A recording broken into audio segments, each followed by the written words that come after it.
Hey trackies, welcome back to another video here on TXT Track Time. Please remember to like the video and also subscribe to the channel if you've yet to do so. As a matter of fact, if you haven't done so, I'm kind of wondering why. You know what I mean? I keep asking you, like, you're here watching the videos, just subscribe and done.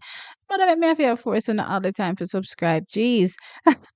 Now that said, the track action continues and it's going to be hot, hot again this weekend. And we're going to be seeing some athletes step out that we've been looking forward to seeing for 2024. And also, we're going to see potential clashes that, somehow seem like, the athletes were avoiding each other. But no, trackies, for me personally, based on these lineups, providing that these athletes make it into the next round or the final round, then the clash is unavoidable. So for sure, track is this weekend is another fully packed track weekend for full action. And I'm talking blazing fast action. And I'm going to be touching on the Tyson Invitational meeting because we have quite a few Jamaicans that will line up here. And these Jamaicans come from the MVP Track Club. Yes, so MVP is coming out again in full force this weekend at the Tyson Invitational.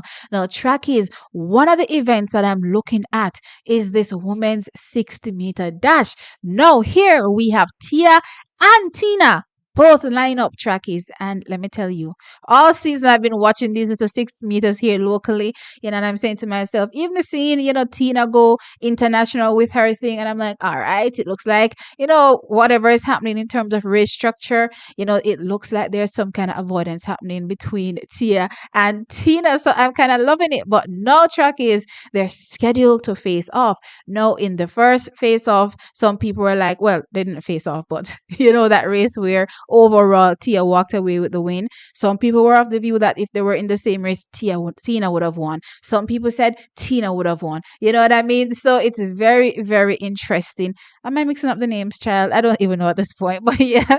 Some are saying Tia would have won, and some are saying Tina would have won, right? So it's gonna be very, very interesting this weekend at the Tyson Invitational, seeing both athletes line up trackies, and once they make it into that finals, then we will for sure see who is the top Clayton twin so far for 2024. So what I'm going to do is I'm going to share my screen so that y'all can see the current entry list. It may change as we get closer to the meeting. And also, trackies, just want to let you know that the Rondell Tyson Invitational comes up as it relates to Friday and Saturday. So those are the days that the event is scheduled for.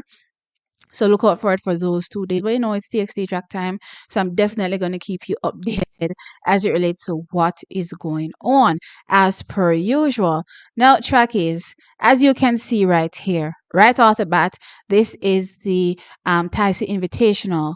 Now, this is the current entry list for the women's 60-meter dash open. And as you can see, we are seeing Antonique Strawn. She's another solid runner this season. We saw her win that race, that had the likes of Tina Clayton in it. Track is very, very strong run from Antonique. I told y'all I was looking forward to see her last season do phenomenal in the 100 meters. It didn't materialize towards the end of the season. Not sure what happened there. Then her focus kind of switched towards the 200 much more than it was the 100. So I'm hoping that this season we can definitely see some faster times from Antonique. And as I said, going into last year, or based on what I was seeing last year, she was definitely way ahead of the likes of Natasha. And Natasha was able to come down to a 10.85. So I'm interested to see how her season is going to progress. Now, initially when this race was run, because I watched it live, I don't know what was going on with World Athletics and posting the times. So they had some seriously fast times, 7:08, and I was blown away. You know what I mean? But apparently it was wrong, and they later updated it, so it was like a 7.2 run. So that was what happened with the Antonique Strawn race. And then now, also in the race, as I said, is Tia Clayton and Tina Clayton. We also have Natasha Morrison and Janelle Smith. Now joining them clearly is Tatiana Pinto. I believe she trains out here as well. And we see Jada Baylark. There's Kennedy Blackman. There's Christina Clemens. She's a hurdler. And then there's Gabby Cunningham, also a hurdler. So these two down here are hurdlers. So don't really expect too crazy of a time from these particular athletes. Who am I looking to really really challenge in this race? Well, Jada Baylark has always been, I believe, a solid 60-meter athlete since her collegiate days. So I'm expecting her to put on another good performance here. Also, Tatiana Pinto, I believe, is also a solid athlete over the 60-meter distance as well. So I'm looking forward to seeing her performance here. But I'm interested and intrigued to see what will happen between Tina Clayton and Tia Clayton in this race. Who will stand atop? You know what I mean? Who is going to be, the twin that is closer to the front, maybe even winning the race, in this particular meeting. Right now, as it stands, I don't think I have any predictions for this race really. Because when I look at the race with Tina against Antonique Strawn, Tina clearly had a really, really bad start and she just wasn't able to come back. We saw her coming back towards the end of the race. So we know that she has it in her to run a really good race, but that start sometimes just doesn't click. And majority of the times it just doesn't click. That was just one of those times. I'm interested to see if this time around her start gets much better and if she'll be able to, get into her running much sooner and, be close to the front of that race. And actually, it happens quite frequently because I remember last year when she ran against Jada Baylark, I believe at the same Tyson Invitational as well. I believe this is the same meeting. And she did well in the first round, but the second round, like the start didn't start also. So again, it's very interesting to see her execution in this race. Everything from me based on Tina boards on or, it is on a limb as it relates to whether or not she gets that start right. Then there's Tia having a really, really fire start this season. Now she's down to 7.18 seconds, but that's outdoors. What does that translate to indoors? Let's see what happens there as well. So I'm interested to see what happens to Tia. I don't believe in the last outing also. I believe this was at the Grace Jackson meeting. I don't believe she had the best of starts in that race also, even though she ran a personal best. And I know it sounds weird, she ran a personal best, but I don't think she had the best of starts. So let's see if she has a better execution here as well. I'm interested to see what happens with Antonique Strawn and also Tatiana Pinto. Natasha Morrison also. Now she was in that race in Europe. Didn't make it to the finals. That's the first thing. Didn't make it to the finals. So I'm interested to see what goes on with Natasha Morrison in this race. And you know why it's kind of, a little shocking for me sometimes seeing her 60-meter performances indoors, because I know she's such a good starter. She's always been such a good starter that sometimes I'm flabbergasted by what she actually runs indoors. You know what I mean? But let's see what happens with Natasha Morrison. What I've learned from based on what I saw with Natasha Morrison last year is, not to use these early races to clearly judge her at all. We saw her, behind the pack all of the early season last year, and she still come run fast. So with that said, even though, I would love to see her execute a great race, I know, especially when you have a particular target, that these races may not really mean much to you. So let's see what she does there. But yeah, as it stands now, trackies, that is what is going on with the women. Now, there's one more race. I'm going to stop sharing that. So there's one more race that I want to really get into. And I'm going to pull that up as well so that y'all can see. Because again, we have been dying for this athlete to step out. You know what I mean? We've been dying for him to step out. Kishane no step out all no trackies, but now he's ready to step out. We heard Rohan Watson say that based on the things he's seen Kishane do in training, you know what I mean? It's amazing and he wants to be there too. So, something not go on, something not cook, something not stew. You know what I mean? That's the vibe I'm getting, but we haven't seen it yet, clearly. And to be fair, really, I look somebody who can contend, with the Americans. At this point, America has at least two, 9-7 guys for this season, at least two, right? Because I'm looking at Noah and I'm looking at Christian Coleman. I told you all this season that I believe Christian Coleman will be getting back into 9-7s, and based on what is going on with Noah, I also think he'll be in the 9-7s as well. No, not as crazy as everybody else is thinking, but I definitely think 9-7s, right? So with that said, Jamaican, if you're going, it's something. Right, so let me go ahead and share this screen now and see what's happening here. So based on what I'm seeing here, this looks like it won't be a heat. Well, it says prelims at the top. So maybe there'll be more entrants. I'm hoping that there are more entrants because some people need more than one race to get going. That kind of one race is never a good indication of where you really are. You know what I mean? So I'm hoping that this goes from prelim to final and it's not just a straight final. But either way, so far what we can see is Michael Campbell. He's also coming back. I've always said I'm excited to see his return. You know what I mean? Kishane Thompson is here. I'm excited. Rohan Watson is here as well. And we also have Zarif Barnes from Turkey and Lawrence Johnson from the United States. Now, for me in this race, I liked what I saw happening between Rohan Watson and Michael Campbell in their last outing together. It was a very, very close race between them both. So yeah, I like that.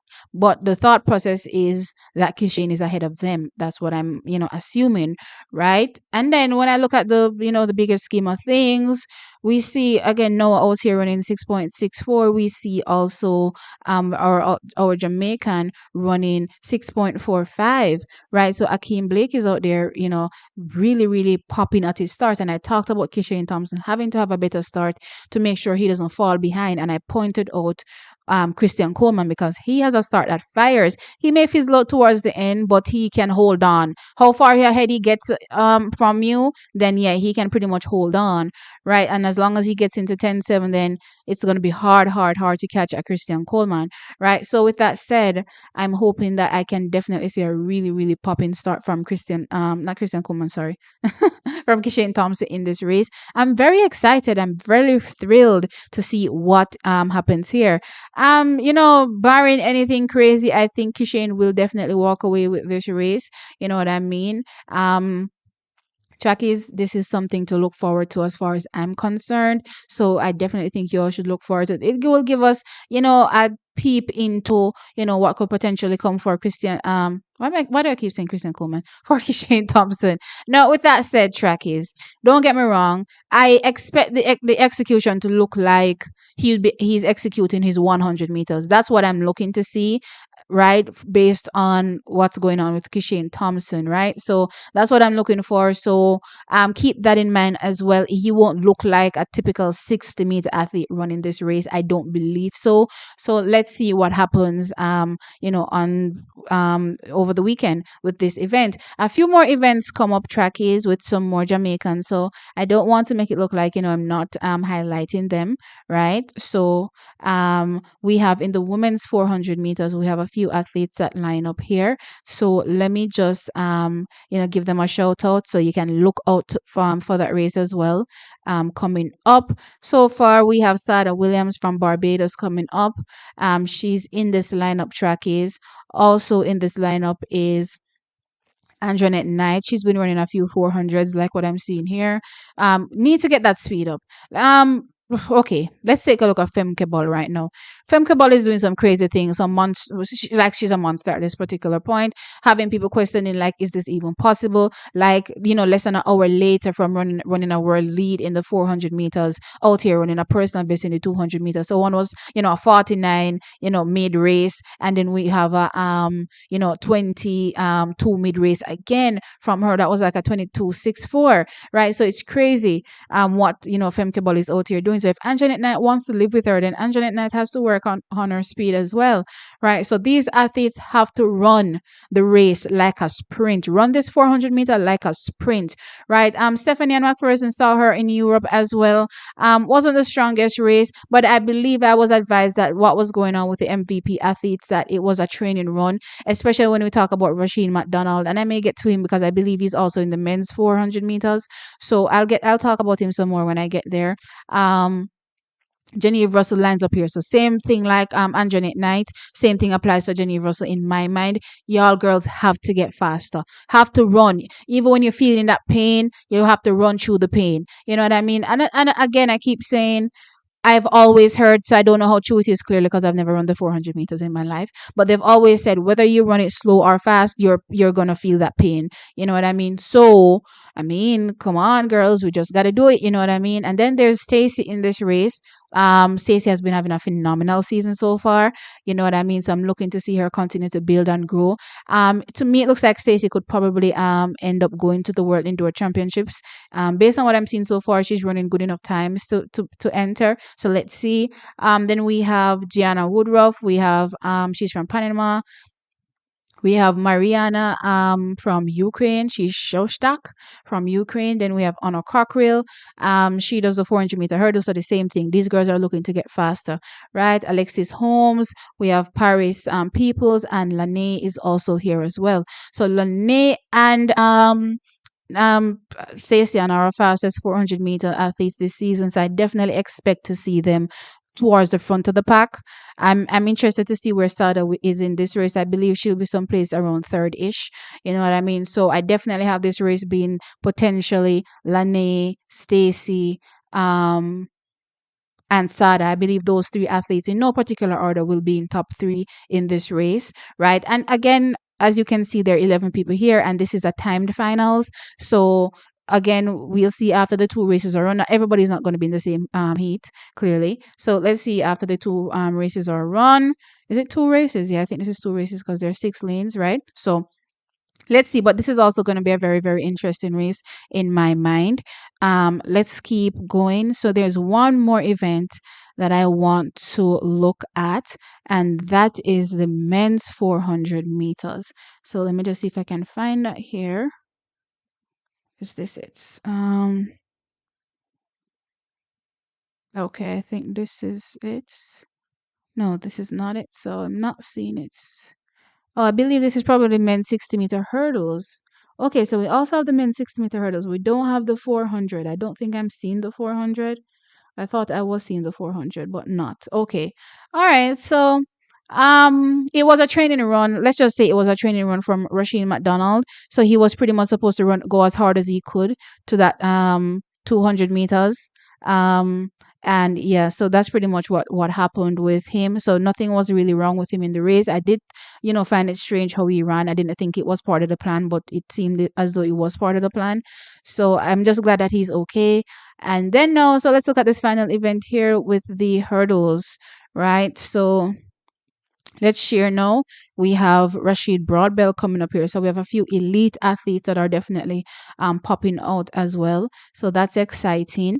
Talked about Stacey earlier. So here we're seeing and I believe Tatiana Pinto trains at elite also, right? So now we have the 60-meter hurdles, I believe this is, and a few Jamaicans are also in the lineup as well. So this is going to be interesting.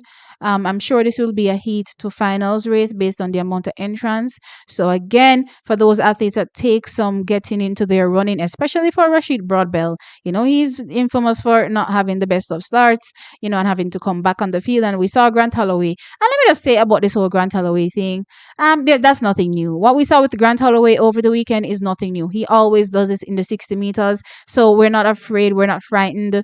We're just like, okay, what are you going to do towards the end of the race in that 110-meter hurdles? The same thing you always do when the Jamaicans get up on your shoulder, fizzle out and die, right? So why do I sound like a hater? With that said, yeah, so I'm looking forward to seeing Rashid Barbel here. We also have Philip Lemonius. We also have Tyler Mason here. Tyler Mason, I believe, fumbled his opportunity last year. I won't lie. I believe he fumbled that opportunity. I thought he was the better of that third place athlete that made it, right? But it is what it is. You live when you learn. So let's see what happens with him this season. Philip Lemonius has just gone pro. So let's see what is going to happen with Philip Lemonius in this race. And then we also have, I said, Rashid Brabel. I'm excited to see what will happen for him in this race as well. Definitely needs to work on starts. So let's see how it goes. But again, these starts that we see these Jamaicans working on is not for the 60, it's for the 100. So the execution won't look like how Grant Holloway, runs it. That's for sure. So let's see. Anyway, Shakis, that is it. There are a lot of names here. There's Brighton Senior as a Jamaican is also here. I didn't even notice his name is there.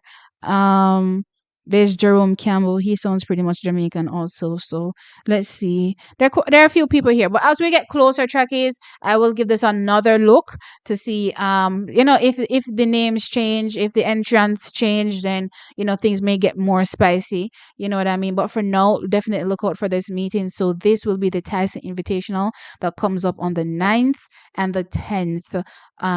That's pretty much Friday and Saturday. Hot weekend ahead. Let me know your thoughts, Trackies, in the comment section below. As usual, like the video, and subscribe. I'll catch you in the next one. Bye.